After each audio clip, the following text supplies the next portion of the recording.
šodien apskatīsim to, kas, manuprāt, ir tāds ļoti aktuāls patreiz pirms lielajām nodokļu izmaiņām, kuras mūs sagaida gada beigās. Nu, ļoti, ļoti ceru,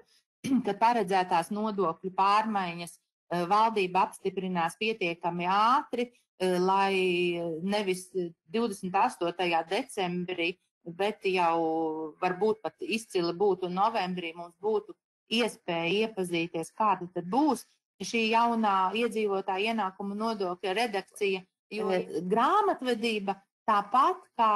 arī visa mūsu sadzīve nav stacionāra lieta, viņa mainās aktualitātes, ņemot vērā arī šīs izmaiņas pasaulē, kaut kādus procesus, šo zābaciņu spērku, lai ziedotu, uzdāvinātu, un es nemaz PVN priekšnodokli nedrīkstu atskaitīt. Bet vēl var būt tāda situācija, kad es pērku daudz zābaciņus, un kad zābaciņus iepērku, nezinu, vai es viņus pārdošu, vai es viņus ziedošu. Un tādā gadījumā, protams, ja mēs tiešām to nezinām, kam šī prece tiks izlietota,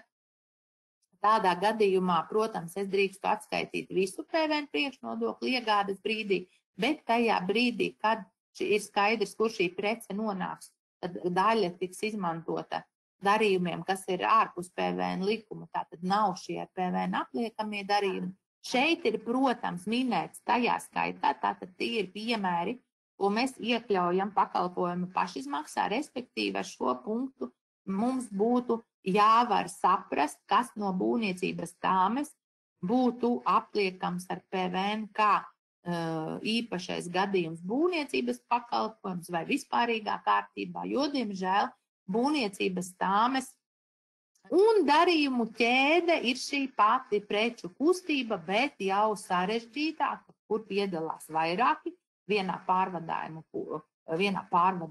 no punkta A līdz B posmu piedalās vairāki dalībnieki, un ar darījumu ķēdi ir jāsaprot vienu un to pašu preču secīgas piegādes Eiropas Savienības teritorijā jau uz piegādātajām precēm attiecas viena Eiropas Savienības iekšējā transportēšana starp divām ES dalībvalstīm. Un PVN atbrīvojumu šajā gadījumā 0% likmi var piemērot tikai vienam